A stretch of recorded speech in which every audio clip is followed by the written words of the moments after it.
Hello and welcome everyone to the first meeting of the Soul Forum. I'm Peter Skafish, the co-founder and director of research and policy at the Soul Foundation. It's great to have you here as we launch this new initiative, a space for credible, serious, and elevated discussion about UAP.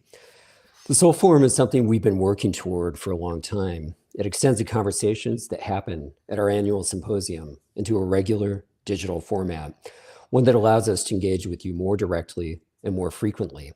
This gives us a unique opportunity to accelerate understanding of UAP and their implications and bring us closer to public consensus about the reality. Each month, we'll bring in key thinkers from government, the sciences and academia, technology, the private sector, civil society, and even the arts. These are people who are shaping the discourse on UAP and leading the way in research, science, policy, and disclosure. Following the format of Soul Symposium, the forum's meetings will consist of interviews, fireside chats, talks, and presentations, as well as panels. But the key thing is that this isn't just about presenting information and different lines of thought. It's about engaging with all of you. That's why in future meetings, we'll be taking questions submitted by our members, bringing your voice right into the discussion. Later in this meeting, we'll be joined by a driving force at Soul, my colleague and friend, Mara Mindria, our Director of Strategy. And she'll talk about the Foundation's mission and work, what being a part of Soul means, and how you can get involved in shaping where we go by becoming a member. After this meeting closes, we'll also be hosting a Zoom breakout room for members of the Soul Foundation. This is an opportunity to continue the conversation in a smaller, more intimate, and more interactive setting. If you're a member, don't forget to register via Zoom. All that aside, we're here for something very special and exciting, which is a discussion of some of the very foundations of current research and thinking about UAP. Much of this thinking and research was originally done by members of the Invisible College, the network of scientists and researchers who spent decades investigating UAP and related controversial phenomena, when social stigma required that they do that quietly, outside universities and academia, and without recourse to normal funding sources.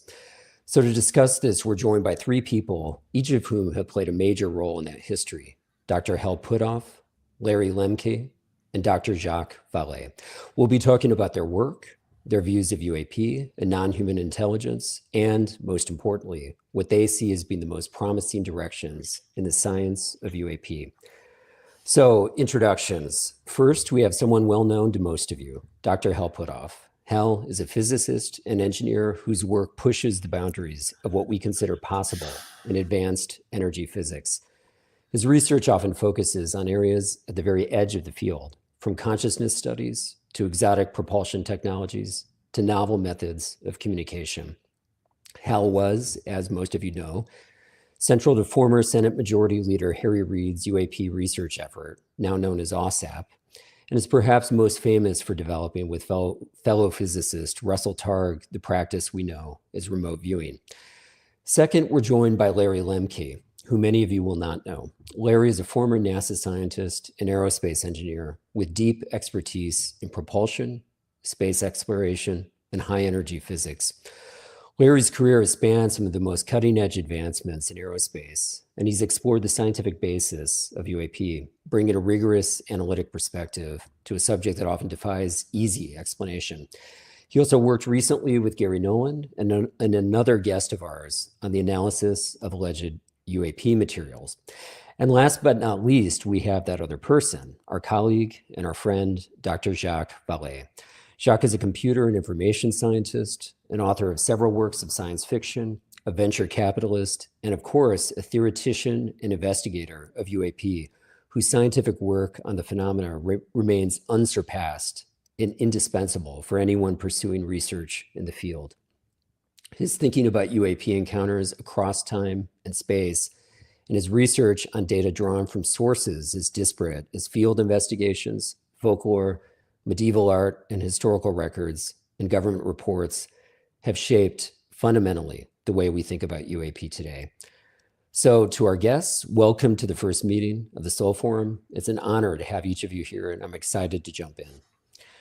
So to start off, I'd like to ask you all, or each of you, about your background on the subject and your history of research. How did all of you get into the subject, and what kind of work have you done over time? Hal, I'd like to start with you because I think your history of this is less well known to people than they think. Okay, well, thank you, Peter. I'm a quantum physicist and assumed I would just be doing quantum engineering and those kinds of things, working on lasers and so on. But early in my career, as it turns out, I was a naval intelligence officer. So I got stationed at NSA at Fort Meade, and while there worked on optical computing, trying to increase the velocity of calculations by a factor of 1,000 or whatever. It turns out that stint as a Navy intelligence officer was significant because of all the clearances I had. So that meant as time went on, I began to be pulled into various kinds of classified programs. One of the early ones was when I was at Stanford Research Institute. I had done some interesting experiments that caused the Central Intelligence Agency to approach me. They looked into my background and saw that I had all these clearances and so on.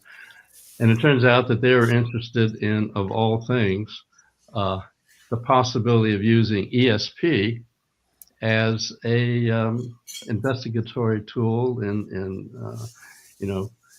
research, because they found that the Russians were spending enormous amounts of funding to see if ESP could be used as sort of an espionage tool.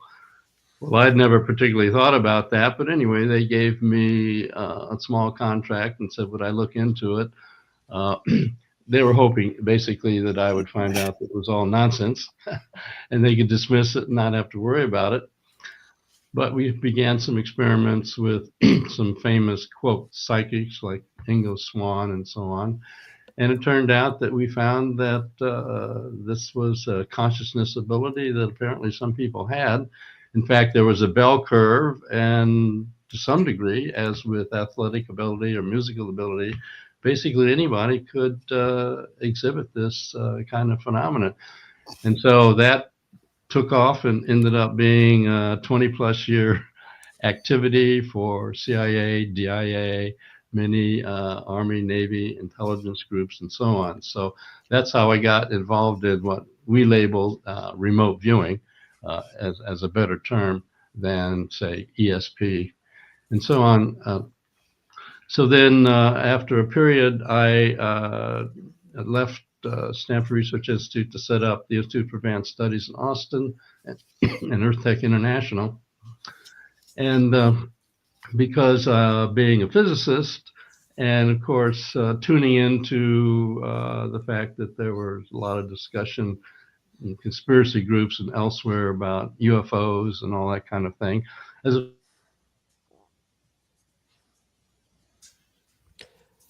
It looks like we've got a problem with Hal there. So until he comes back, I'm going to...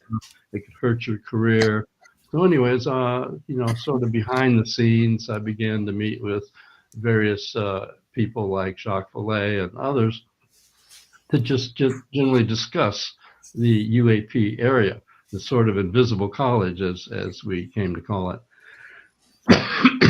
Because of my involvement in that, at one point, as it turns out, that Bigelow Aerospace got a contract from the Defense Intelligence Agency to set up the so-called AATIP program, Advanced Aerospace Systems Applications Program, to investigate UAP. And that was the first time that I was sort of invited in to, become an actual player in the UAP field. And my particular assignment was to find out whatever I could in any way I could about the technologies that might be involved in UAP. At the time, it was highly classified, but now generally much of what we did in that program is now open literature. If I can show you I'll show you three slides to show the kinds of investigations that we did. So if Ross will put up those slides. So we're basically asked to investigate every possible technology or approach that might have something to do with UAP technologies. And so this first slide shows a number of areas that we investigated. Next slide, please. Again, you can see we covered the waterfront as far as we were concerned. Third slide. So basically, the idea was any area of science that might have some contribution to the UAP field, we really wanted to collect as much data as we could. So in fact, I commissioned 38 papers to experts around the world to say where their field would be by the year 2050. We figured that was probably the best way of getting the most advanced data on all these fields. And so that's what we did for the AATIP program. And because of that, we eventually went on to the AATIP program, Advanced Aerospace Threat Identification Program, run by Lou Elizondo. And then later on, proposed some programs elsewhere. That kind of summarizes how I got directly involved in these kinds of issues. And thank you, Hal. And Larry, I think, people know a lot less about you than they do Hal and Jacques. So, tell us a bit. How did a NASA scientist and engineer become interested in UAP? And how did your educational background influence your interest in your view of the phenomena? Okay, well, thank you, Peter. Well, I guess my intellectual journey with regard to the UAP UFO topic started in 10th grade English class.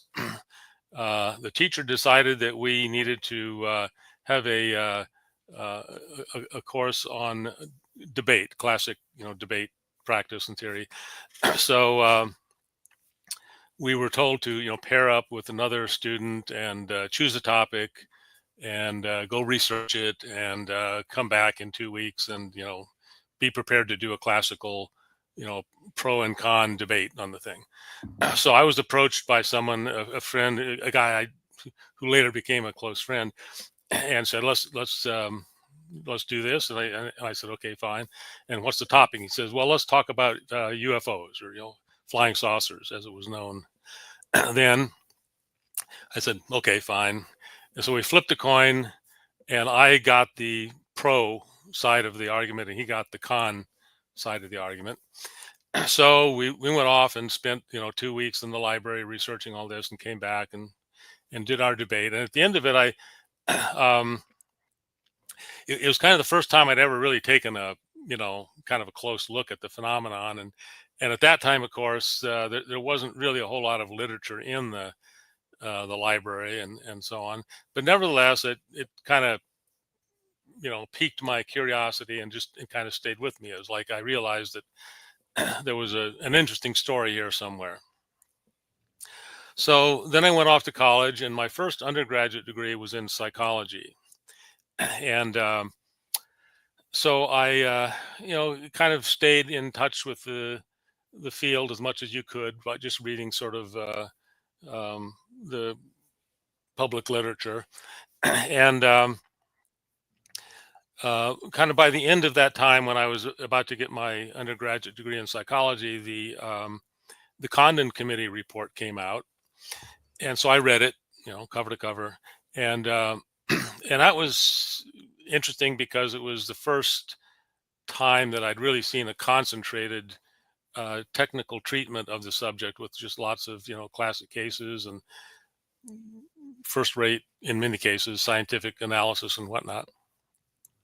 But I was, very skeptical of the thing. And so anyway, I went to some of my professors, who were all, very well-accomplished clinicians in many cases, and I wanted to explore what has become known as the psychosocial hypothesis, which is basically that flying saucers are not real, UAPs are not real, and therefore anybody who reports them is basically psychologically malfunctioning in some way, lying, or they're hallucinating or misinterpreting, or whatever.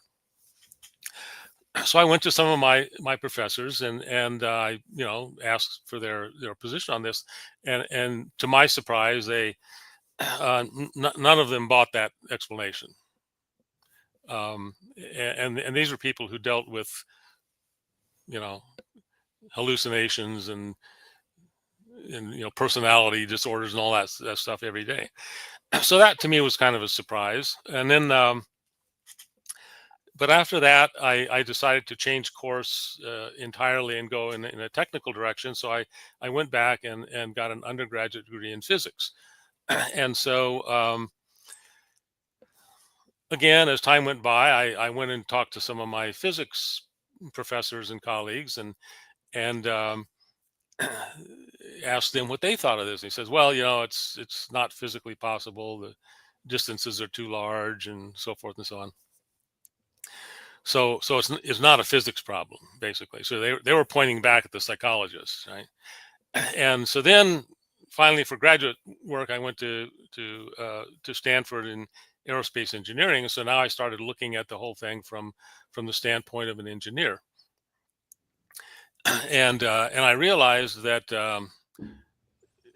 you go to a first-rate program in aerospace engineering, they teach you how to make things that fly, and they clearly weren't teaching anything that could even remotely approach the performance of UFOs if you assume that they're real. And so finally, out of that, I realized that here I looked at this kind of from this background of three different disciplines, and everybody was pointing to somebody else for the answer. Nobody had the answer. None of those disciplines really would own the problem at all. And that's when I realized that, well, okay, none of them had a paradigm that would encompass this. And that was kind of around the time when the structure of scientific revolutions was out there, and Thomas Kuhn, and talking about paradigms and everything. And so it kind of finally dawned on me that just from the strictly intellectual standpoint,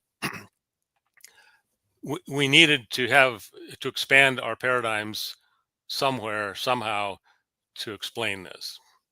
And then probably what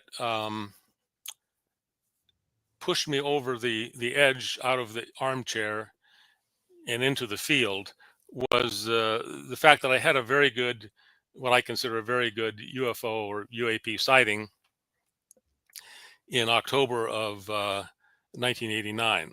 And it was out in the desert in Southern California. It lasted for like 45 minutes. I had a witness. My brother was with me, and we had plenty of time to observe it from many different angles and different aspects, and go through all the different hypotheses of balloons and helicopters and airplanes and swamp gas and whatever. And at the end of it, I had to admit that I had seen a very good UAP display. Larry, that's a remarkable trajectory, and Yeah. thanks for that. And I really like what you had to say about engineers, physicists, and psychologists all pointing the finger at each other and saying, "Okay, you're the one who should have the explanation." Right. I think that's a good segue into Jacques, who has Jacques. You've said that that problem with everyone thinking someone else has an explanation extends even further across the sciences and institutions. Now, Jacques, people know your work. They know you as really an unsurpassed figure on this, but a lot of people don't know how you were first became interested in the subject. And I believe that has to do with an incident that took place at an observatory where you witnessed the destruction of some data concerning UAP. Well, I grew up in love with physics and math and so on, and was interested in entering, the field of astronomy in France. And then by the time I was about 15, I saw a UFO. So, very much like Larry, after that, um, you're committed to trying to find some answers that are not necessarily in the books that they give you in school.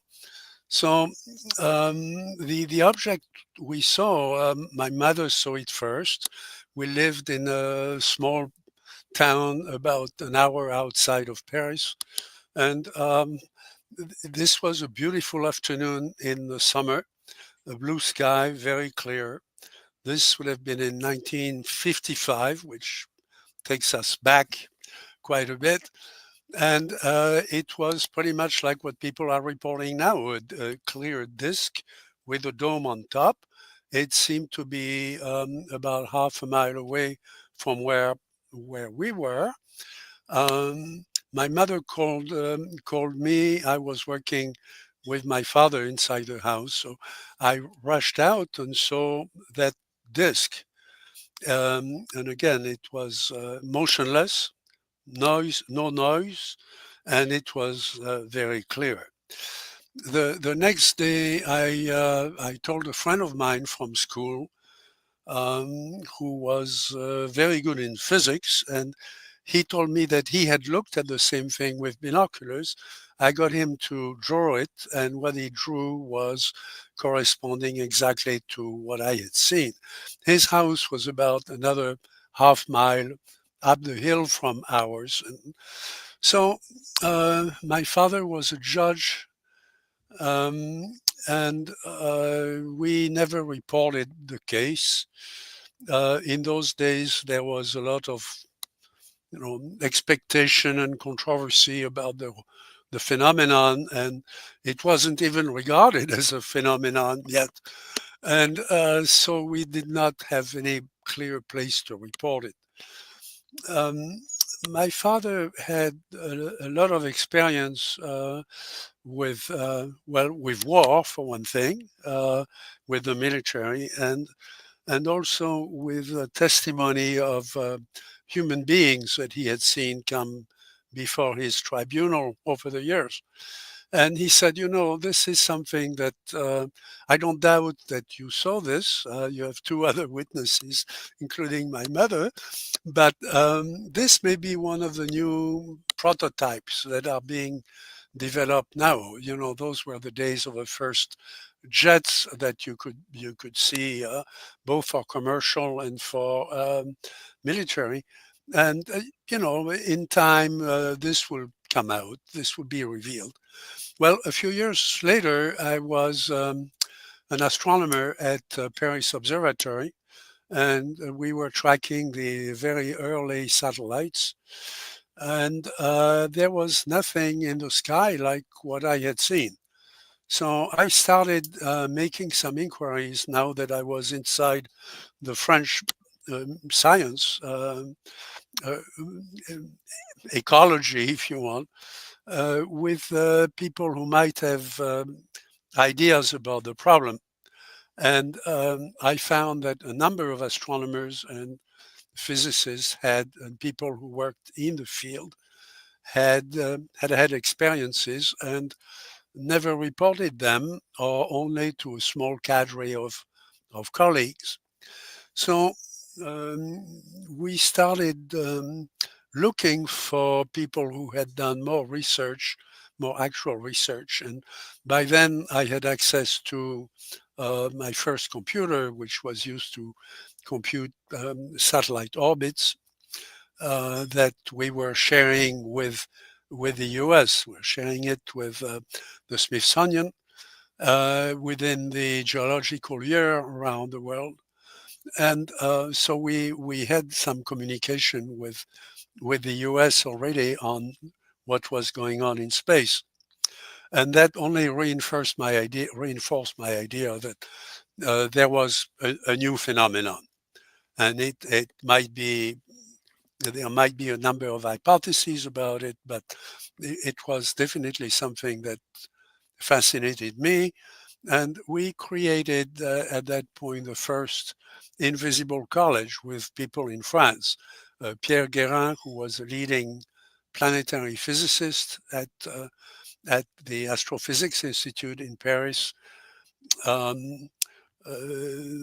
People like Olivier Costa de Beauregard, who was a leading relativist worldwide, well recognized, and a professor of biology at the Sorbonne and so on.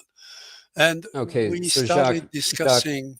Jacques, thank you. That's a remarkable story, and that gives us a sense of how the Invisible College began, and you first Yes, brought together researchers. So I think something that a lot of people would like to know about is, how did you and Hal first encounter each other, and on what different issues in UAP research have you collaborated over the sure. decades? So the the opportunities to do that kind of research in France were limited. I had a master's degree in astrophysics, but I wanted to go on to a more advanced degree, and I had the opportunity to move to Texas, to Austin, to work with Gérard de Vaucouleurs, who was the chairman of astrophysics at the University of Texas. So I worked with him, and he was very interested in the problem and never made a secret of it. It was something that he spoke about openly, and so I worked with him at McDonald Observatory, looking at galaxies, and we published a number of papers in astrophysics. And then I had heard of Dr. Hynek, of course, who was the astronomer who was the scientific consultant to the U.S. Air Force, and I moved to Northwestern to work with Dr. Hynek and merge my data, because I had a database of worldwide data that I had compiled in France with essentially the Blue Book files, which we started researching and re-establishing, looking at the real data within the general data. After I got my PhD at Northwestern in artificial intelligence, of all things, in 1967, I think people don't realize how far back AI goes. They only think of AI as what they see today in the public range. But Dr. Hynek and I had the opportunity of testifying before United Nations in '78, and also of being the first to testify before the Condon Committee when the Air Force decided to leave the field, and essentially there was a very negative report. Jumping a few years, I continued to essentially, I came to Stanford, working both between the computing center and astrophysics, working with Dr. Peter Sturrock, who was himself very interested in the subject of UFOs, and has left a number, of course, created a movement to interest scientists into, somewhat like Saul, but through the publication of a review that would inspire and educate people and so on. At Stanford, I was responsible for essentially all the information systems for the campus and the medical school, and developed new. So as opposed to Hal, who is more of a material physicist, I'm really looking at the information side of the equation, and there is a fundamental equation in physics that relates information to the material world. So we were a good combination. When I came to SRI, I left Stanford University to go to SRI to work not on parapsychology at least at first, and not on UFOs, but on a little project that was called the ARPANET. We had engine number 3 on the ARPANET, which, as you know, became the internet. At the time when I joined, there were about 30 computers, 30 machines on the experimental ARPANET. And this was, heavy-duty software development in a completely new way. That's the time when Dr. Puthoff and Dr. Targ joined SRI with a project to begin to study parapsychology. And since I was already there, I tried to contribute to. I volunteered actually to help with some of the information side of the Jacques, study. So Jacques, tell us. Hal Jacques. was very generous in letting me interact with them, and I became a little bit more involved as time went on. And tell us, Jacques. What, Jacques, I'm going to interrupt a bit. I want to get a sense. So, how did the two of you start talking about UAP at the time at Stanford? Well, let's hear from Hal and you both. So, maybe I can. Yes, Hal should answer that. Yeah. Let me jump in at this point. Was the most secret part of their project, was that many of the remote viewers were very interested in UFOs, but they couldn't raise the subject. Yeah, basically, am I on audio now? Okay. Of course, as a physicist, I was interested in the sort of mechanics and the physics of UFOs and so on. But as I started interacting with Jacques there at SRI, he began to expand my horizons and say, well, this stuff goes back millennia. And he began to introduce me to the broader issue of the fact that even back in Egyptian times and in the Bible and elsewhere, there were descriptions of phenomena that today we would interpret as UAP. So he opened the whole field up to me, and that got me beginning to read his number of books about the history of the phenomena and the fact that there's a lot more to it than just some physics and physics craft. So that really expanded my horizons, and I think contributed a lot to some of the things I got involved with later. And, one thing we want to do today is to share your perspectives with, newer generations of scientists and academics and investigators who are tackling the subject now. And so, I'd like to ask both of you, just briefly, because we have a lot of ground to cover today.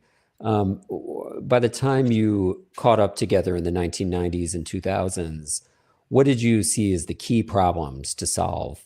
Perhaps, Hal, you could go first. Well, originally, being a physicist, I thought the key problem to solve was how can you have craft dropping from space down to the ocean and stopping on a dime and then suddenly taking off and making a right angle turn at Mach 2 or whatever, as a physicist.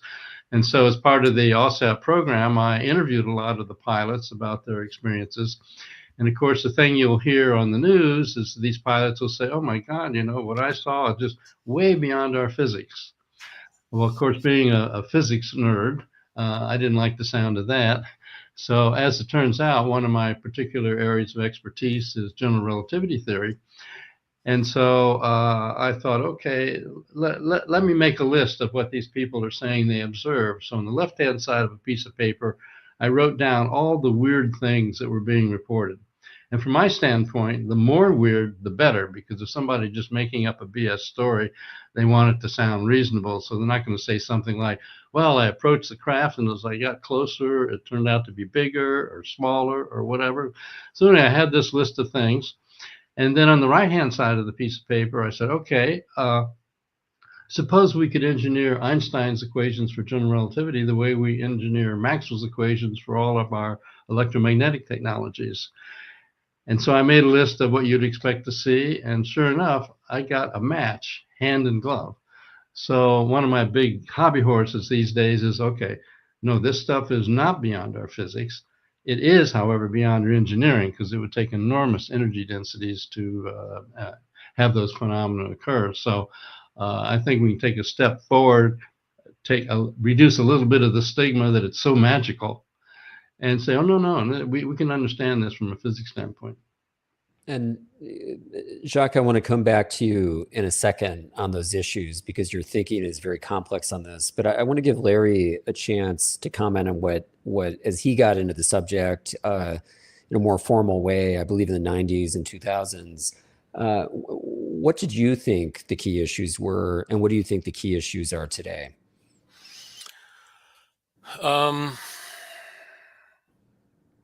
Well, as I said, from my perspective of having looked at this from different backgrounds,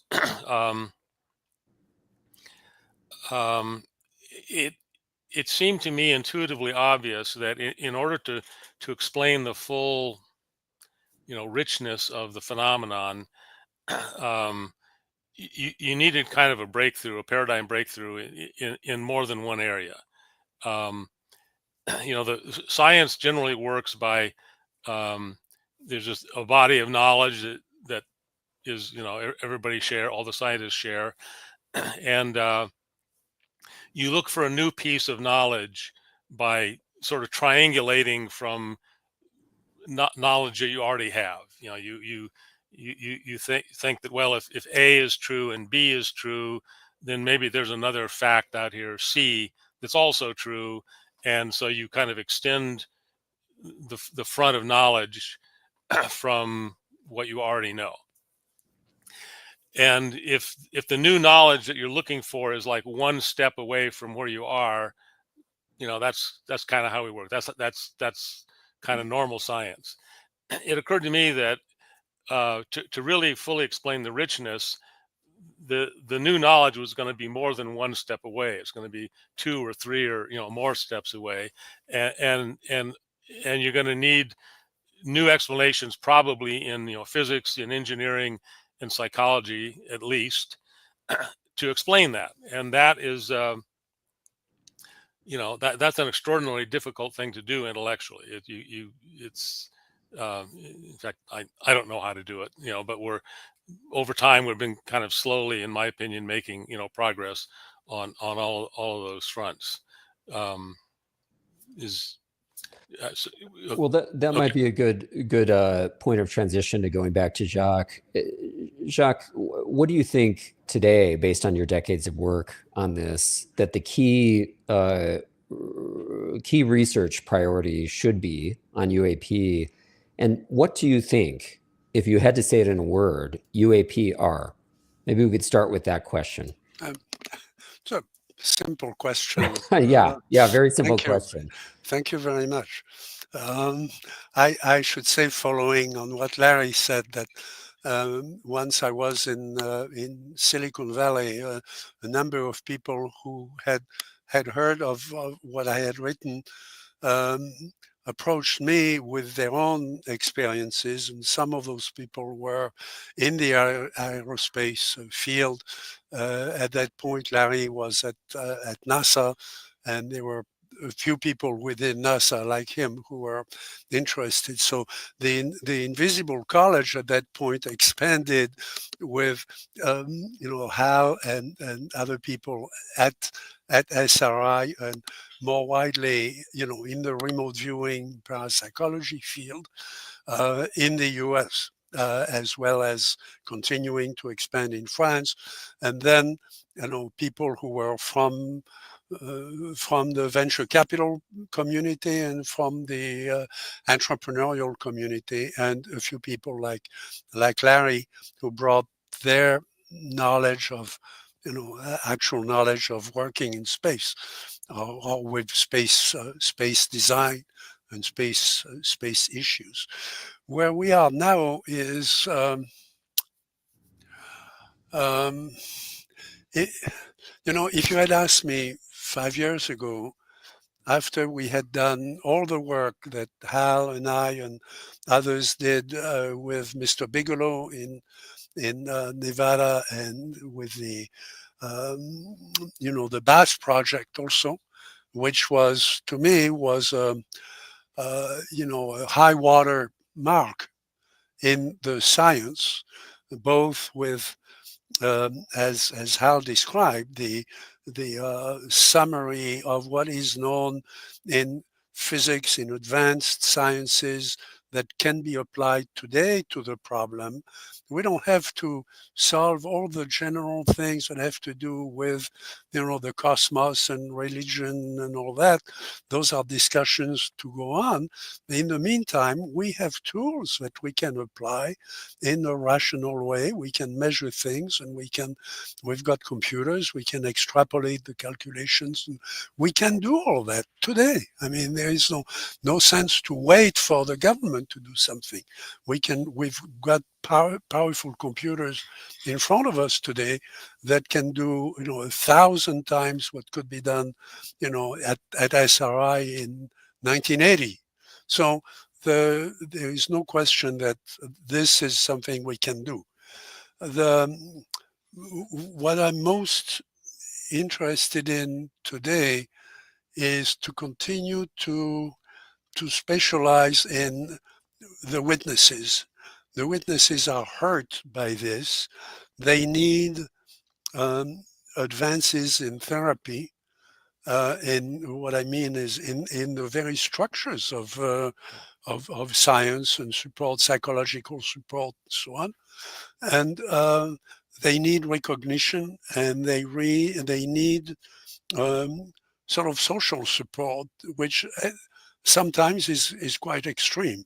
I mean, anyone who has been surprised by the phenomenon is, to some extent, separated from the rest of society by the fact that he or she has had that experience. And we've done a very poor job of helping these people, helping them communicate with their environment. A couple of days ago, I was speaking on this medium with someone whose name you would recognize in the media, who told me that he had become aware that his mother had seen something at a young age, and for a long time he didn't know what it was. She had told no one except her husband later on. And she told him when he pushed for the truth, that she had seen when she was a young girl, she had seen through the window a light that moved, across the town and disappeared. That wasn't a meteor, and so on. Later on,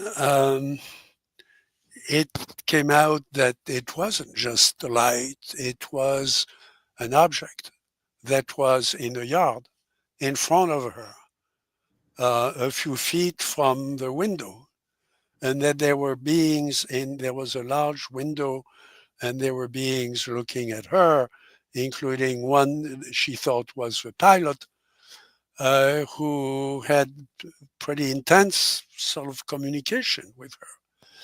Well, this was at the time of the Betty and Barney Hills case, and it's a description essentially of the same thing. An elongated object with a large window in the face and beings looking at you and lights in the background. Okay. Jacques, what you've said about the need to attend to the witnesses, offer therapeutic and social support is beautiful and insightful, and is very much appreciated. We have to go to a break soon. And so I'm going to ask a provocative question to you, Hal, before we go, just to kind of get the energy moving here. Hal, if you had to say in a word, and I want to come back to this, what you think so-called non-human intelligence of the kind we associate with UAP, those of us who do research on them, associate them with, what do you think NHI are? If you had to say it, in a pithy formulation.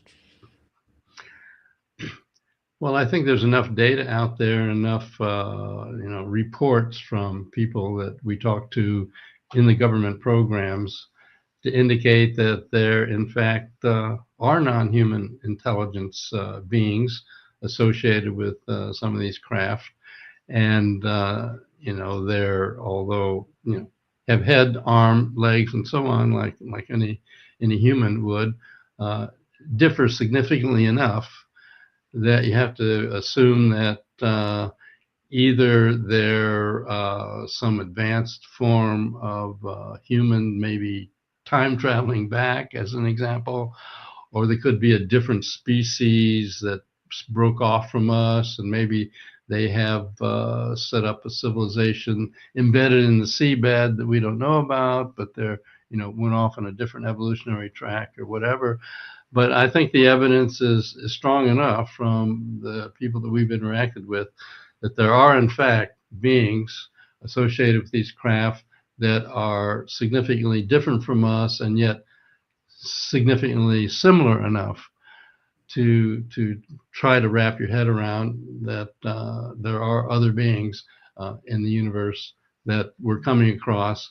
We don't know whether they come from the future, whether they're different species from here, whether they come from different dimensions, as some quantum theorists are postulating. So it's still a big mystery. But the fact of it, for those that are deeply involved in the field, the fact of it is taken for granted at this point. That's a remarkably provocative and intriguing statement, Hal. Thank you for that. So we're going to go to a break and hear from our Director of Strategy at Sol, Mara Mandria, and we'll be back in a moment.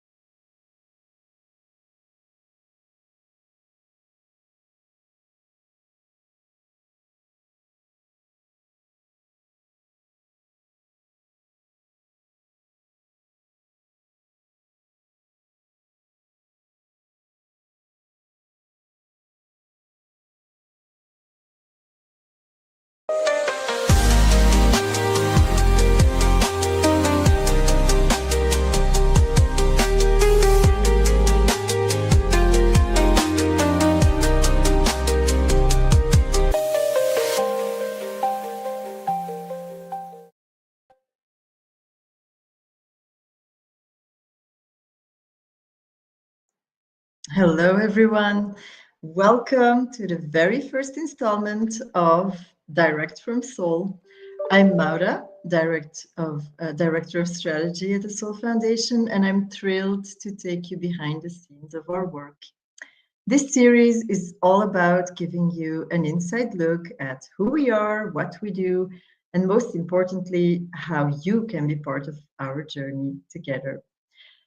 If you're into frontier science, breakthrough ideas, and a mission that blends research, community, and impact, stick around, because I'm going to start to explain something about our mission.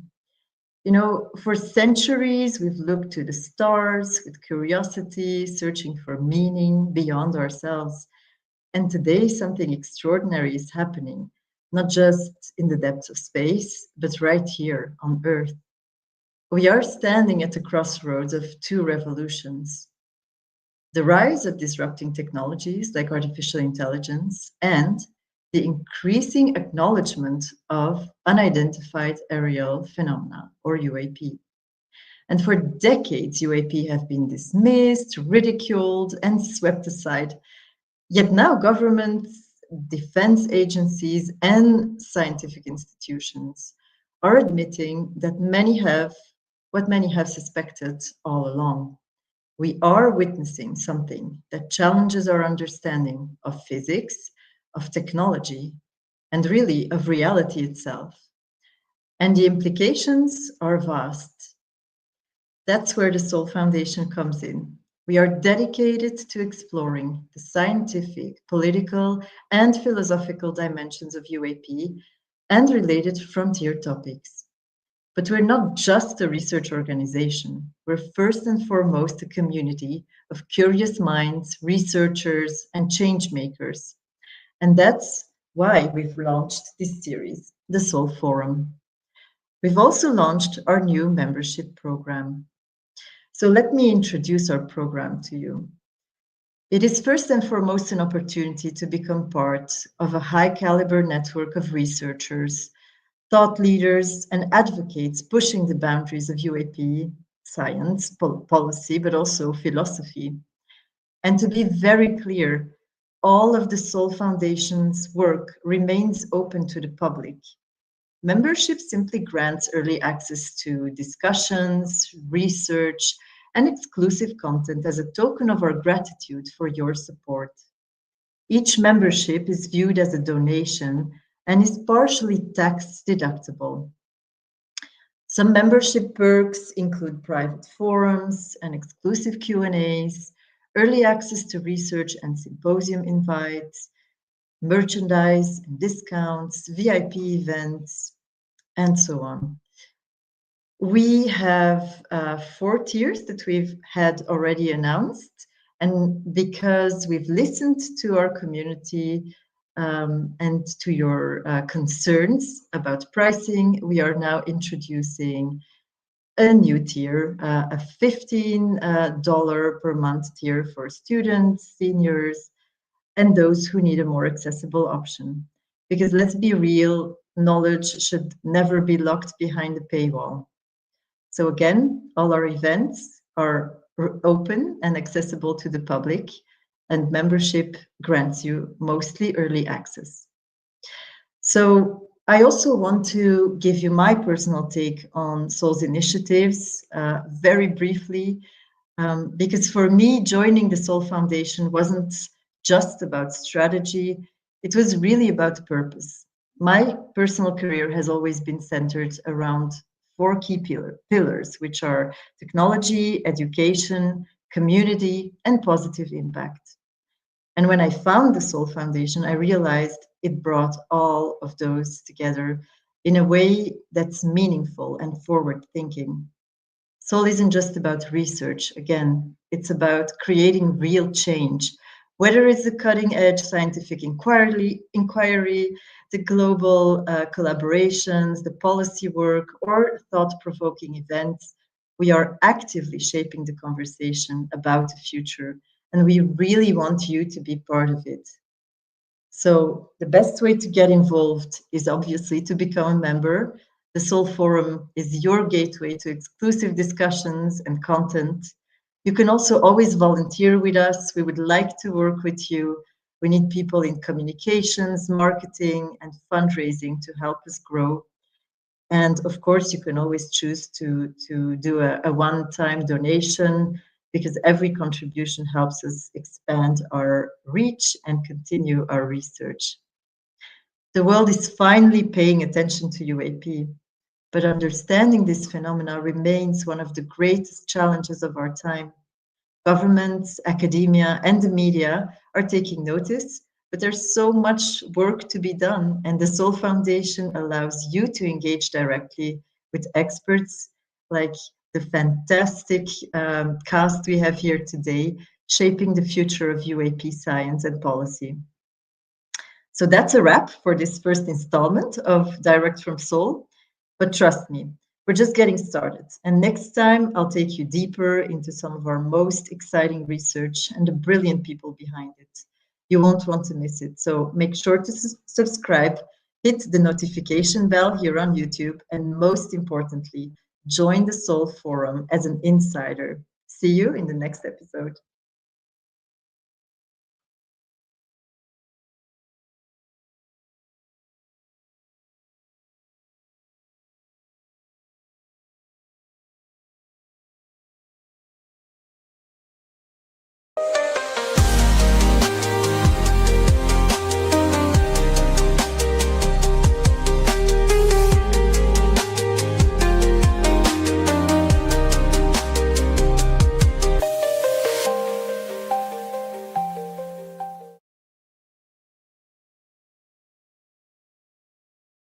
Mara, for that. And thank you to our guests again for being with us. So I want to leap right back in and follow up on Hal's comment. And I want to ask you, Larry, first to follow up on that. You have, I think, a extraordinarily interesting perspective on how we need to conceive of possible non-human intelligences, and perhaps you could say a word about that. Sure. As I mentioned before, I think we probably need multiple paradigm breakthroughs. Like Hal, I agree that from the physics standpoint, it's probably some form of electromagnetic gravity control. I think there's probably more than one technology there. But as far as the consciousness is concerned, Well, Larry, you've said that actually we need to be thinking beyond multiple paradigms in the sciences, and that's kind of what I'm after. Yeah. So I guess my working hypothesis, I'll just sort of maybe cut to the chase here, is that the physics and engineering behind the phenomenon is post-Newtonian. All of our conventional vehicles of all descriptions are basically work on Newtonian mechanics. I think the physics and engineering is clearly post-Newtonian. The consciousness, I think, is post-personal or transpersonal, what we would call transpersonal. And as far as the biology is concerned, I think it's pretty clearly post-Darwinian. Okay, and let me follow up on that. Why do you think it's clear that it's post-Darwinian? Well, because the clues that I look at are that in Darwinian evolution, you have, as Hal pointed out, a bell curve with most of the population clustering around some norm parameter, but then you have wide variation over that, so that natural selection has something to select against. If you look at the creatures that get reported, to me there's a huge amount of uniformity. You don't, within any one particular type, you don't seem to have fat ones and skinny ones and tall ones and short ones and smart ones and stupid ones. I mean, to me they look like they're engineered. And so my working hypothesis is that they are in fact genetically modified organisms, that they've gotten to the point where, frankly, we are about now, where instead of relying on natural selection, you basically decide what characteristics you want in the organism, then you design one to do that. I mean, I think we're on the threshold of that right now. That's what I find really interesting about that, Larry, is that you've basically said that we have to move beyond almost some of our fundamental 19th century, early 20th century ideas, and even 18th century, and it's post-Newtonian, post-Darwinian, and you could say post-Freudian or transpersonal, and it's really a remarkable way to put in capsule form the kind of shift in thinking we need to deal with all this, provided, of course, that our hypotheses about this are correct. Now, Jacques, I want to turn to you because I think your own view of so-called non-human intelligence is that there may be so much deception or so much alteration of perception coming from them that we may not even be able to trust our hypotheses. Could you comment on that a bit?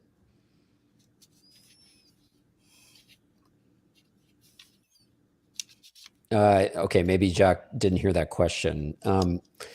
Hal, I want to follow up with you since I guess Jacques having an audio problem there, and say, in light of what you kind of put forward a moment ago about NHI, what would you say, Hal, that we need to do in research in order to not just study the technologies or objects of non-human beings, but also the relationship we have with them?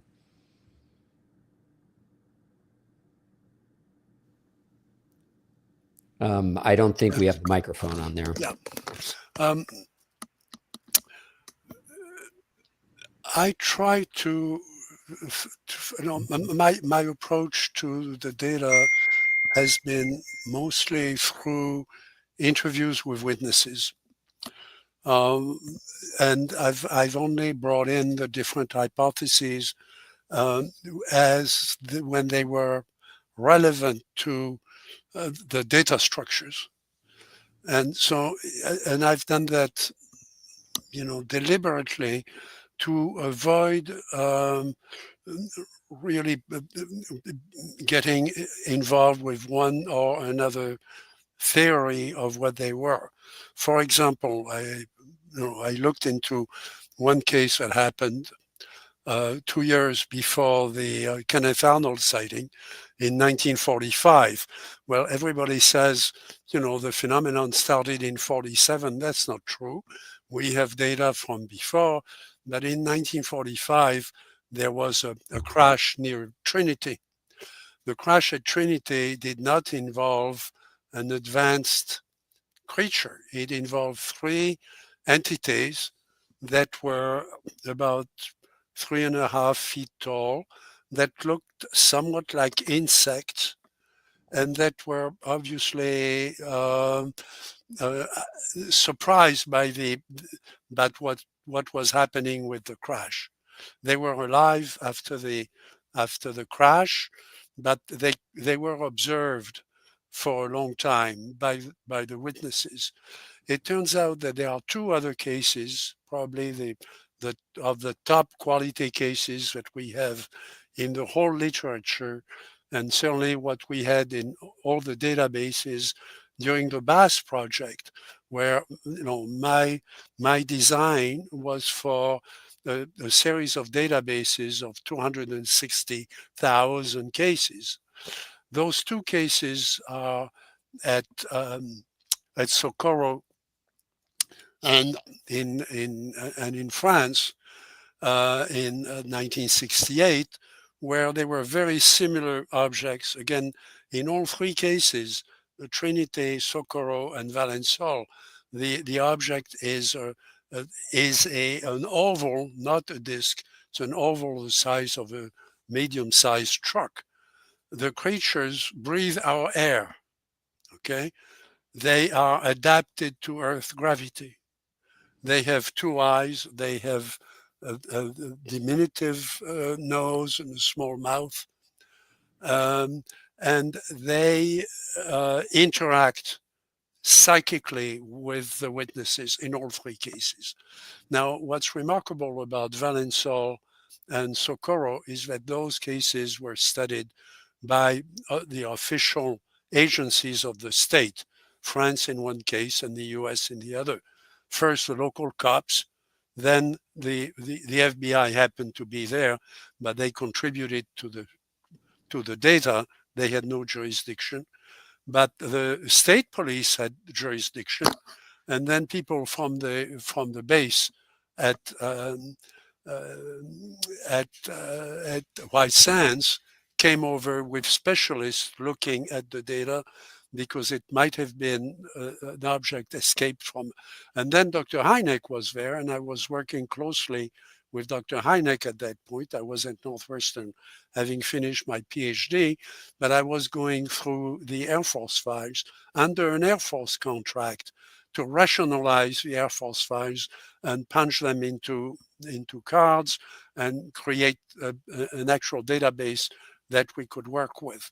Again, this was very early, and the case in Valençol is the same thing. There were 2 entities that also were breathing the air. Then you have cases where the entities are humans like us, in connection with creatures that are described everything from dwarfs to creatures that are 10 feet tall. And there is a range of behavior that we have to look at. We cannot just take a few cases and build a theory on the basis of those few cases. In most of those cases, there is psychic communication. which brings us back to what Hal and his cadre of scientists were doing at SRI and have continued to do, which is, how far does that range of communication extend? And if you remember the first meeting of Sol at Stanford, Peter, I showed a slide that had two bumps, a small bump, which is all the reports that the government gets through the Army, through the Navy, through pilots, and so on. And then a much bigger jump of all the cases, many of which are unresearched, that come from the public worldwide. I've gone to Brazil 4 times. I've gone to Argentina a number of times. I'm very familiar with the extent of the French cases of different types. And I've gone to Russia 6 times. I went twice to the Soviet Union and 4 times to Russia itself. So that's what I try to bring to that, is to look at, and that's what you do when you're an information scientist. You look not so much at of course, you look at the physics and you learn from what the specialists have told you about the physics, but you look at what the invariants are in the information space, okay? And that's And what Jacques, I'm committed to continue to do. Jacques, let me ask you just briefly in a word, what are the invariants here? The invariance is that the objects can essentially punch a hole in our 4-dimensional continuum. They can appear suddenly, they can disappear without accelerating by fading in place. And those cases I haven't published because they were given to me under conditions that I would not publish them, but I can certainly talk about them. Witnesses who've come to me saying they are not reporting this because of their position either in Silicon Valley or in Europe, in many cases running companies. And some of them have described to me a large object, seeing a large object twice the size of a 747 with lights on it that you might interpret as windows if you like windows.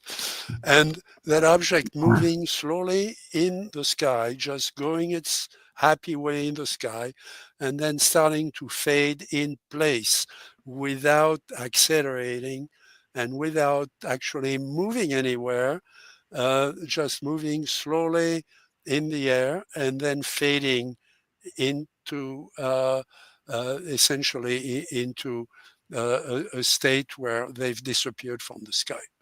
Now, Okay, those cases are not unique. There are a number of those cases. So we have to look at the totality of that, including the close encounters, of course, and including also the medical cases that Hal and I looked at, under the Bigelow project, that have not seen the light of day. Another part of the BAS project that has not seen the light of day is the database that I designed and that we built with 240,000 cases in English in a single, so that we could apply AI to it. And the subject was dropped when the project was cut after 2 years, as we were going to put artificial intelligence on top of the database so that I could turn it over to Hal, for example, to begin to look at the physics with reliable data that we've never had. The punchline is we've let all the people of our team that we had trained, we have let them go after 2 years. There were 40 people involved in my computer-related project. They're gone.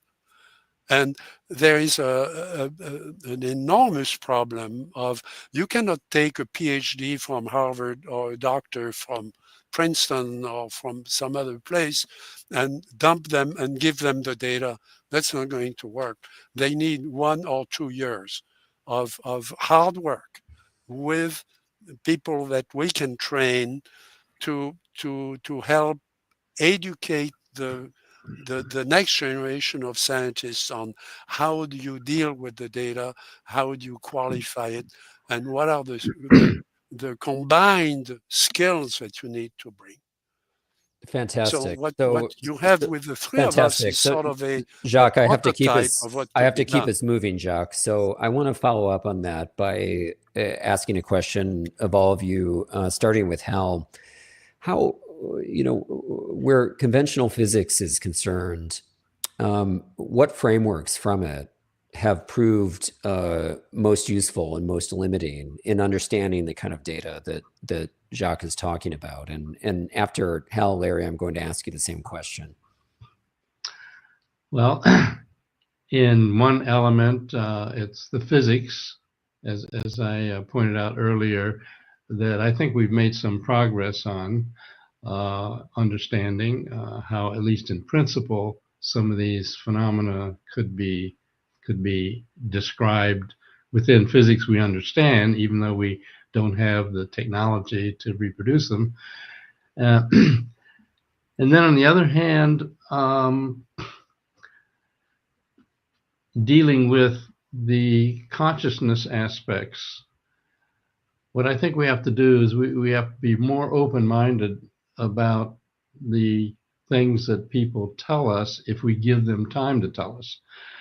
And now, ordinarily, people will give you a certain amount of data for a while, but then they'll stop because they know the next thing they're going to say, such as mental telepathic interaction with beings and so on, is going to sound a little weird, and they don't want to, sound weird, so they kind of hold back. So we need to have a more open palette and make that okay for people. So one of the points I'd like to make to potential young engineers and physicists and psychologists these days is to recognize that despite the fact that this history of this phenomena has been very stigmatized and very conspiratorial and so on, nonetheless, in December of 2017, when suddenly the New York Times story came out, that was really a giant step up, because it became clear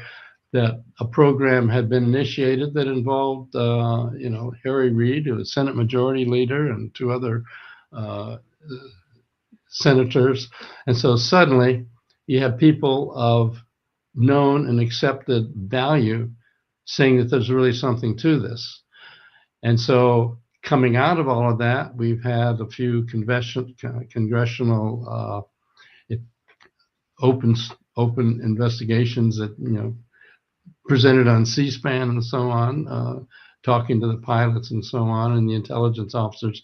So suddenly this whole area has become much more sort of mainstream, and finally resulting even in Senator Schumer and Rounds coming up with their Authorization Act, so-called Disclosure Authorization Act, in which in an actual amendment to the National Defense Authorization Act, you had something like mention of non-human intelligence over 20 times in an official congressional document.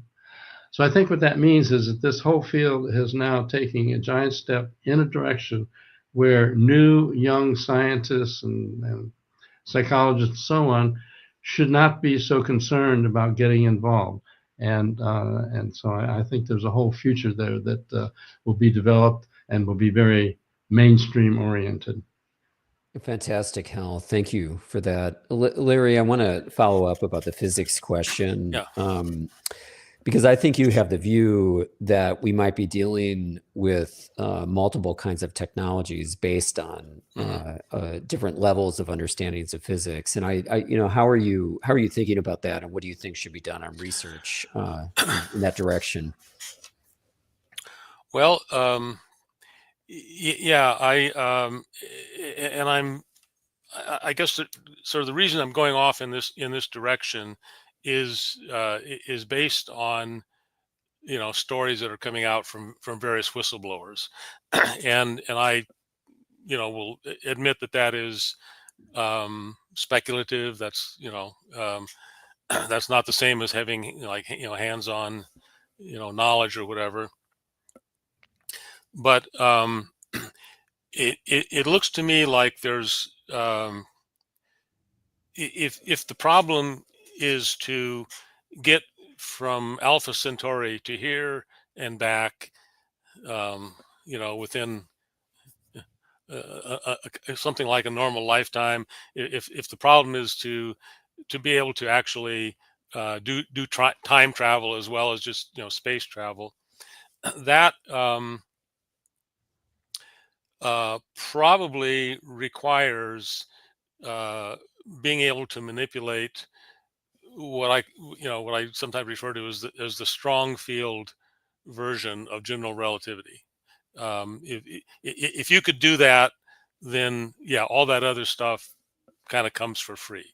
But with our sort of conventional understanding, the only way you can bend space-time that much is with an object that has 5 solar masses or something like that. It's just sort of impossibly imposing to try and deal with. And yet, if you accept the reality of that kind of report, then somebody has figured out how to do that with much less energy and mass than we have access to. At the other end of it, however, you have reports of objects that don't really seem quite that exotic. They are able to travel through the atmosphere and presumably through space as well, without really exchanging momentum with the atmosphere. That's why they don't leave sonic booms. They don't leave much in the way of turbulent wake. They don't make a lot of noise. That sort of thing. And to me, that is actually achievable within the field of what might be called propellantless propulsion, where it's a it's a kind of a small variation, I guess, on Newtonian mechanics. And to me, the explanation for that is most likely in the field that Hal has been basically pioneered, which is engineering of the quantum vacuum, of the 0-point energy. I think that kind of explanation could easily explain some of the craft that we see at what I call the weak field end of things. And so I conceive of it, there's this kind of a spectrum of technologies that we're seeing, some of which are extremely advanced and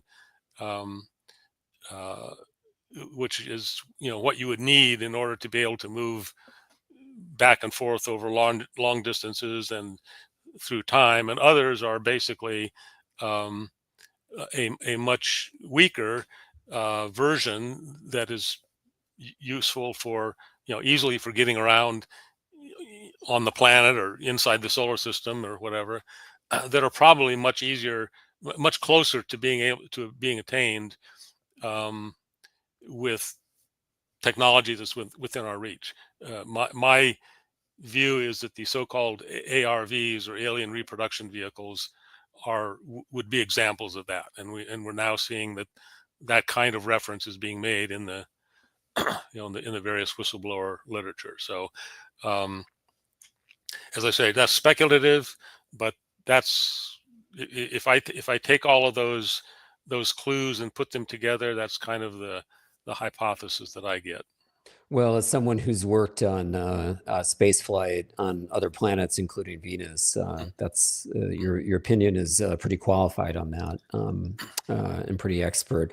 Hal, maybe you could comment on some of the things Larry was saying with respect to your work and your view of energy and in the so-called quantum vacuum, and what the case is if it's based on data for that. Well, one of the things that Larry brought up is sort of the quantum vacuum, 0-point fluctuations, and so on. And so it's a built-in part of our understanding of quantum physics that empty space, even far out away from planets or wherever, isn't really empty. It's full of quantum vacuum fluctuations. Now, those vacuum fluctuations we don't particularly notice, although there are some theories that I and colleagues from Lockheed worked on that, well, actually you do notice them, because when you get in your car and you suddenly take off and you're pressed back in your seat, what is it that's pressing you back into your seat? Well, you're running into quantum fluctuations, and so they're real. But generally speaking, they cancel out because it's a very random kind of process. So one of the thoughts among some of us who are looking for new energy sources is, well, if you could ever figure out a way to unrandomize the random fluctuations and get them all coherently moving in some particular direction, then you might be able to basically get the energy you need out of empty space. And so there are various university projects going on that are pursuing that. Now, another thing I would say, I think for new scientists, and this is something that Jacques knows as well as anyone, that any materials that we've come across that may possibly be associated with these UAP craft are often a very exotic construction. I mean, microscopic layers layered on each other, or extremely pure materials, and so on. So I think to actually make a lot of progress, material science is going to be one of the major factors and features. So now we're coming up with all kinds of new ideas, topological insulators, and so on. So anyone who's an engineer or scientist who's interested in materials, I think that's going to be a great area to concentrate on. Really interesting. Now, Jacques, I want to ask you, I want to follow up a thread on material science here in a second. And for those of you watching who are joining our Zoom room, I want to ask you to be patient with us. I think we'll go 10 or maybe 12 minutes over because we have so much ground to cover, but we will convene around quarter after the hour in that Zoom room. But before we come to the material science question, Jacques, I want to ask you, what do you think the real focus of research should be based on the kind of data that you crunch and gather, or you've crunched and gathered over the years of these databases? Is the essence in physics, or is it really in something stranger and more esoteric, the crux of what we should be looking at?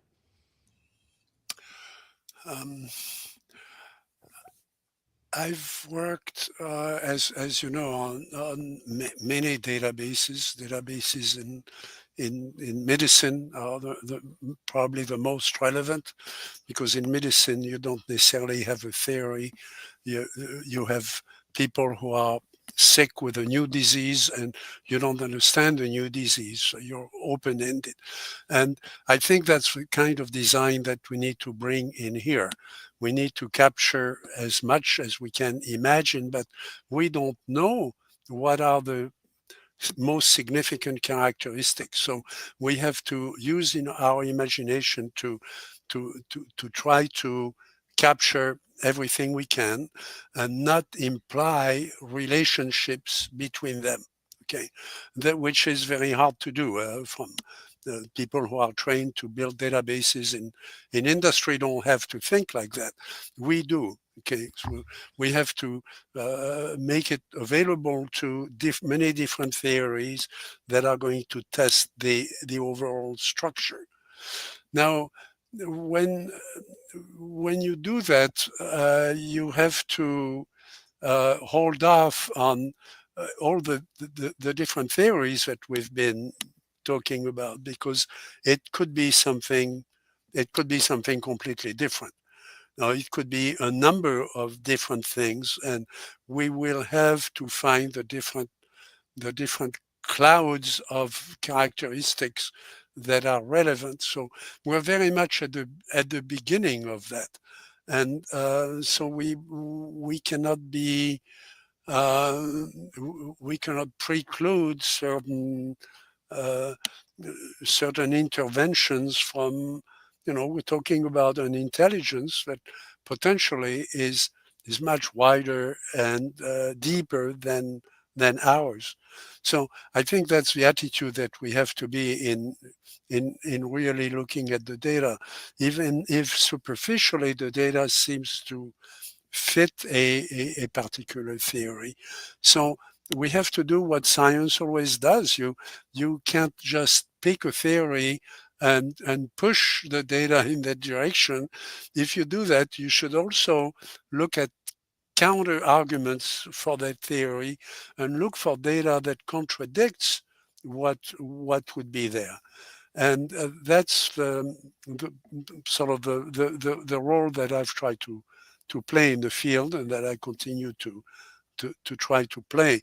Yeah, we have done very you've poor done that. use of the Sorry, I have to interrupt you, human Jacques. medical side of it that we need to bring into that as well. Yeah, you've done that remarkably, Jacques, in playing, as you say, the heretic among the heretical, and always challenging us to think differently, but on the basis of data. And I think you haven't been given enough credit by people who read you for your analytic power with respect to patterns in data. That's really one of the most the strongest points in your work. So I want to follow up now about material science, because I think this is going to be of interest to scientists getting into the subject. Larry and Jacques, how did the two of you get together and start working on that with Gary Nolan? And what did you find? Maybe Larry, you could start off. Okay, well, some years ago, I guess probably 5 or 6 years ago now, I attended or viewed a presentation that Jacques made, in which he pointed out that he had accumulated, a very large array of various samples of materials that were alleged to have come from UAPs or UFOs. And because, when you're as famous as he is, everybody calls you up or emails you or whatever, and basically says, I have this stuff, and I'd like to know what it is. Can you help me?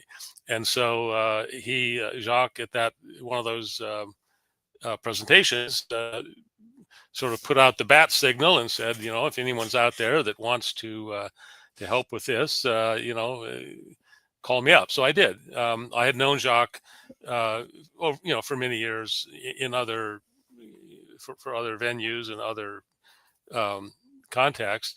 So I said yes. After I retired from NASA, I said, sure, I'd like to do that. And so I got in touch with him, and then I realized that he had also by that time started forming a collaboration with Gary, and who has access to more or less unparalleled quality of analytical instruments, and has a rich research history of being able to use them. So I basically said, count me in. It sounds like a very interesting and fun project, and so we started up.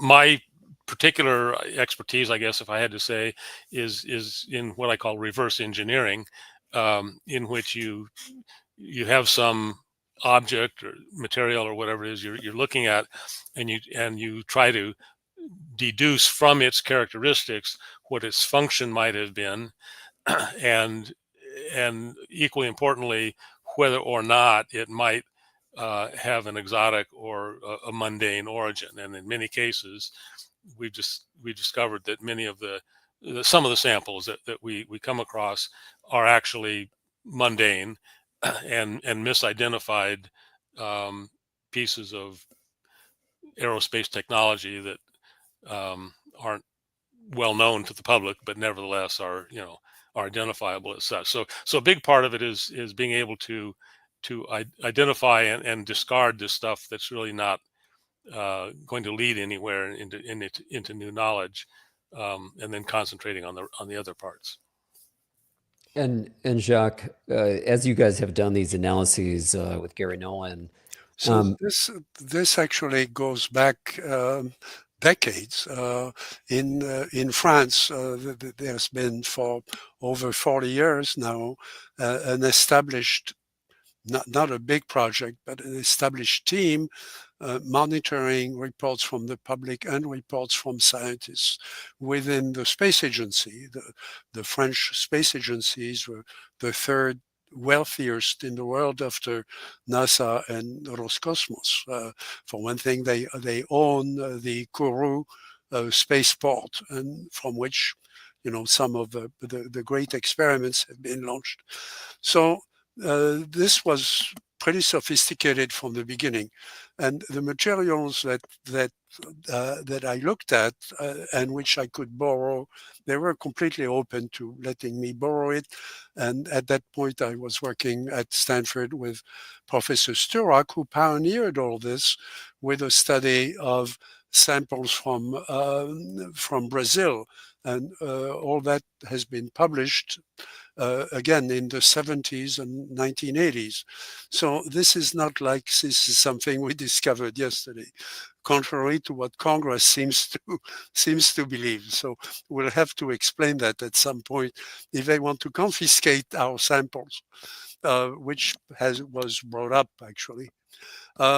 So I brought in some of those samples from France. When Professor Sturak resigned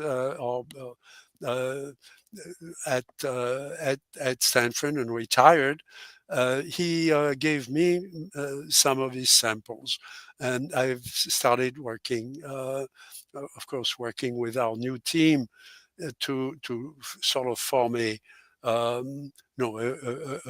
good catalog of many of those cases, including the American cases that I remembered from Project Blue Book.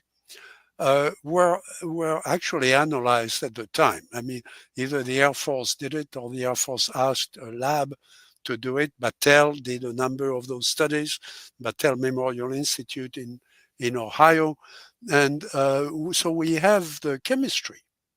The problem is that somebody can create a hoax, or accidentally there could be some weird sample that comes out from a factory somewhere and is regarded as being weird. So we have, as Larry said, we need to recognize even sophisticated samples or combinations of things from aerospace technology that are not necessarily broadly known in the literature, but are not secret. So to do that, you need to go to the isotopes. And that's where that becomes a little bit more complicated, because the science is difficult, and you need specialized people who know the instruments, know how to calibrate them, and so on. And there's a lot of things in the literature that's just not true, with good intentions on the part of people, because they did not understand the instrument they were working with. Well, the beauty of working at Stanford now with the third generation of ufologists with Dr. Nolan is that Dr. Nolan and his team have built a new generation of instruments that can do that kind of analysis on top of the existing machines that are available at Stanford, that are mostly used by geologists. Geologists are very interested in isotope ratios for their own science. So we've been collaborating with both teams, and that's where we are now. I mean, collecting more samples, and as you may know, we've published one study in the leading aerospace journal about an analysis we've done on a case that wasn't really widely known in the American literature, but where there were a dozen witnesses who testified to what they had seen within an hour of the object dropping the liquid metal in an area in the Midwest. So that I think that that publication is sort of the gold standard right now for what we can do with the instruments we have. So, Jacques, that leads me, what your comment about previous materials analyses going on as early as the 1950s leads me to want to ask all of you about UAP secrecy, U.S. government UAP secrecy, and what you think should be done about it in order to open up research in the science and social sciences to a broader spectrum and cohort of researchers. And I'm going to ask each of you a specific question about this, but I want to start with you, Hal. I think you've occupied a fairly unique position on this because you have both been on the inside, but you also have tried to open up work on the outside. And how do you think this can be done? And how do you think it can be done additionally in a way that is more international in scope? Well, one of the things that I take as kind of a critical factor is I look back and I like a quote from Edward Teller, who's father of the H-bomb. He pointed out the fact that of course, when we developed the atomic bomb and nuclear technologies and so on, in the Manhattan Project, it was all very highly classified. But as we moved forward and carried out the developments under this very highly classified program, the Russians basically were kind of moving along lockstep. And so there wasn't that much difference between, say, Soviet developments and our developments in nuclear technologies. On the other hand, he pointed out that in the area of electronics, you know, circuits and integrated circuits and so on, we didn't classify that area. And our progress forward with all the open collaboration between scientists and engineers moved way ahead of where the Russians could go. And so that stands to me as an example that increased collaboration, increased knowledge available in the public doesn't necessarily hurt your national security. So for that reason, even though I recognize there are certain things that probably do need to be kept secret to not give too much away to a potential adversary, in general, I think the compartmentalization is too strong, and we should take our example from Edward Teller that the more collaboration, the more openness that we can have, it doesn't necessarily affect our national security in a negative way, and then we can make progress a lot faster. Okay, thank you, Hal. Now, Larry, I want to ask you about a particular question about UAP secrecy, because you have a fairly unique and personal story about that. And I think that's going to be of a lot of interest to our audience and even to the broader UAP community. What's the thing that's led you to understand the most that there really has been longstanding secrecy about UAP from the U.S. government? Well, probably the most convincing thing is my father worked for the Lawrence Berkeley Rad Lab from about roughly 1955 to 1965. And just quick, you mean the Lawrence Berkeley radioactive materials or radiation lab? What's radiation the lab, yeah, which was part of the Manhattan Project. In fact, it was that's where Oppenheimer and Teller and Lawrence and all those guys, you know, that's where they started in the physics department there at Berkeley and the Rad Lab. And So he worked there, as I said, approximately 10 years, from about 1955 to roughly 1965, and later in life, after I had become a professional aerospace engineer and worked for NASA and so forth, I got him talking about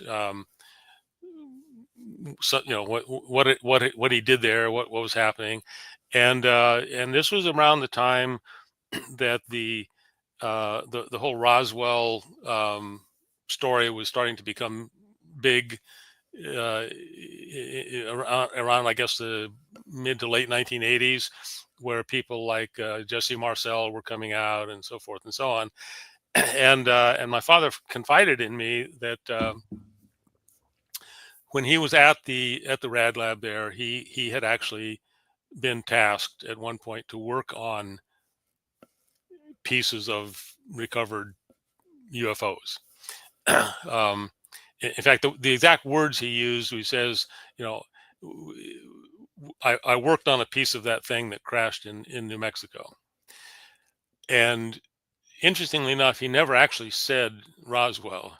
So given that there might have been more than one thing that crashed in New Mexico, I'm not really sure what it would have been, but reported working with some of these materials and the so-called Roswell memory foil in particular. And so at the time, I actually, within NASA, I had a security clearance, and I had to pause and sort of wonder, was I just the recipient of unauthorized disclosure of classified information? And I ultimately decided no, I wasn't, because I mean, it's at some level just a conversation.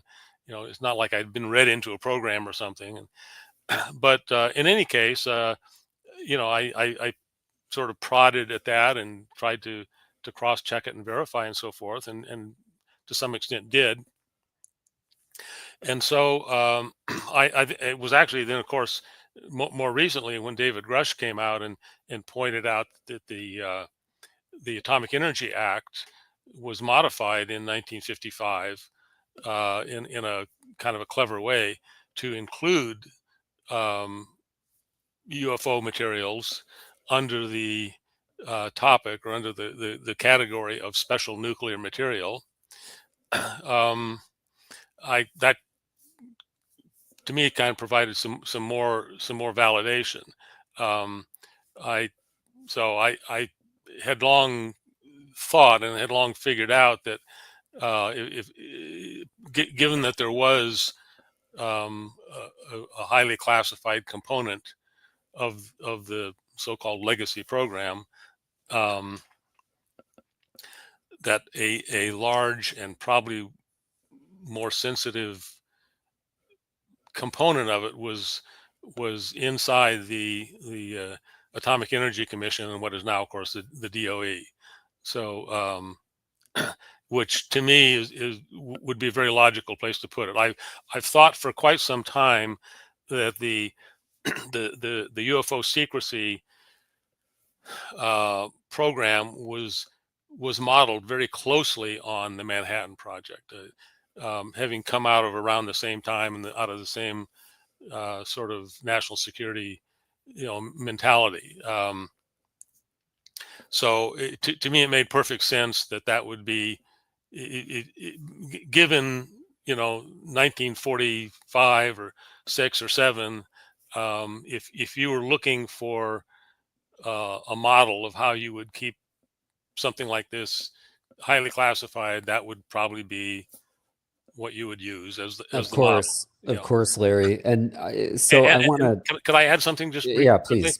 And so that actually kind of ties in, I think, with what Hal was talking about. To me, the model for declassification would also probably follow the pattern of what happened then, because of course the bomb was developed under high levels of secrecy, but once it was used, the secret was out. I mean, the secret that we could do that was out. You couldn't hide that anymore. And so you had to admit it. And so what we did was, among other things, in order to develop nuclear technology in the civilian world, or even inside the military, you had to bring on, you had to educate a new generation of scientists and engineers with the knowledge that they would need to be able to build nuclear reactors and things like that. And so they had to declassify a certain amount of the information in order for there to be a workforce that was adequate to develop. And I think the same thing would probably apply here. At some point, you'll have to declassify enough of the knowledge so that if you really do want to develop this technology in a large scale, there's going to be enough people in the professional workforce to be able to deal with it. Again, you're probably going to want to retain some of the more sensitive stuff that's going to probably have, weapons implications and so forth, to keep that classified, as we do with H bombs today. That's still classified. But I think that, to me, that's probably the model that we should be looking at.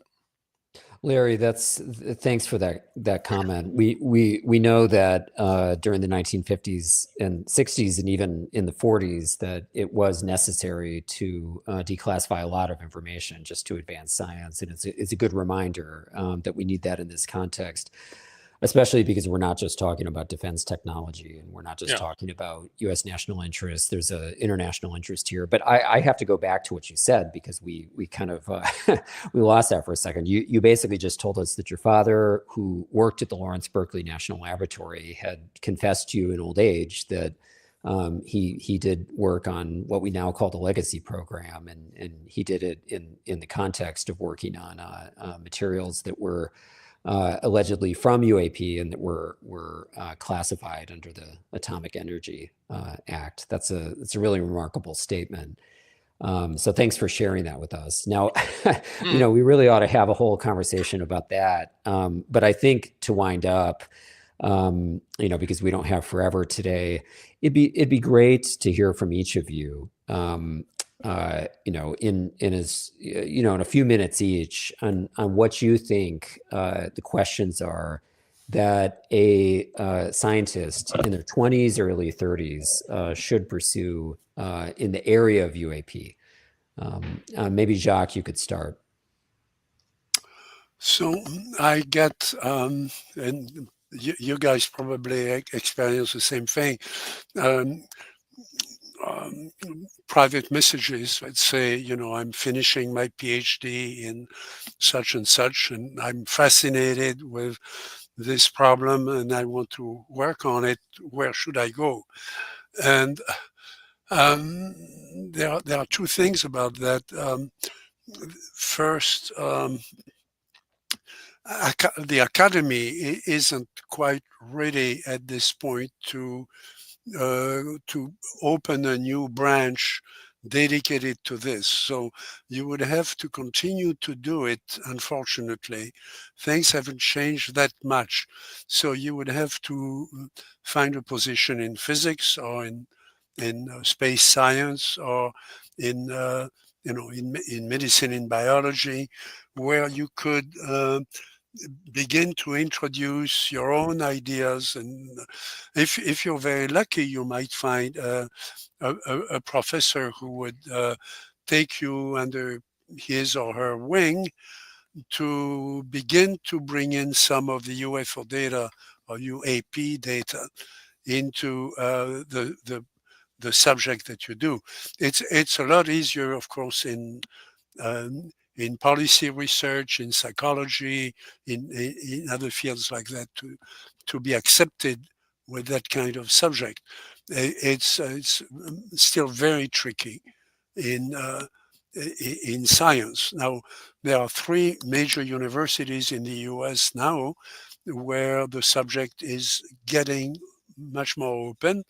The first is Harvard, with Dr. Avi Loeb and his students Columbia and Stanford, where there are now 3 generations of researchers who've, on their own, brought up the subject. That's one way things will develop, and I see our role more shifting more away from frontier research itself and more into tending, as you were saying earlier, Peter, tending to prepare the field for younger people who want to, number one, find the information and find the encouragement to begin to theorize about it and dedicate themselves to it. But we are not there yet. I think Harvard is doing a great job, certainly with the observations and bringing an international view of it that mixes both technology we have today, computer science behind it, that makes possible some of the things that you couldn't do with physical devices before, and then of course the analytical work that's always been part of astrophysics. So I think that's a good model. I think we need, as Hal was saying, we need similar models in material science, and then we need money. I mean, they will have to start convincing funding agencies, and that's of course where the Sol Foundation has been a pioneer, is educating a number of foundations to the reality, the opportunity for science to move in with this. But we're not quite there yet. Now, what I want to do personally is I want to help this along, especially in opening up the medical records and looking at what we can bring in physically and in terms of information structures to look at exceptional medical records. I'm not a doctor, and but I understand their data problem, and I can help solve them if they give me some indication of the variables they want to look at. And then I want to go back with some personal data that are somewhat exceptional, where I have done an incomplete job of doing the investigation, and I want to go back, and I can do that by myself with practically very little help, going back and reinvestigating some of the real key cases that can help turn things around or throw light on part of the problem, which Wow, Jacques. as Wow. I did, in the case of Trinity with Paola Harris, and people have misunderstood that book, but those 3 cases with the same type of craft and the same kind of living entity is it's a test. It's a series of test cases on which we can continue to build. Wow. Amazing response, Jacques. Larry, maybe in a couple minutes, you could tell us what you think the research priorities are. Well, I mentioned that as I said, I think there's 3 paradigms that need to change, psychology, biology, and the physics, and I won't belabor that anymore. So I'm going to actually answer kind of a slightly different question that you didn't ask.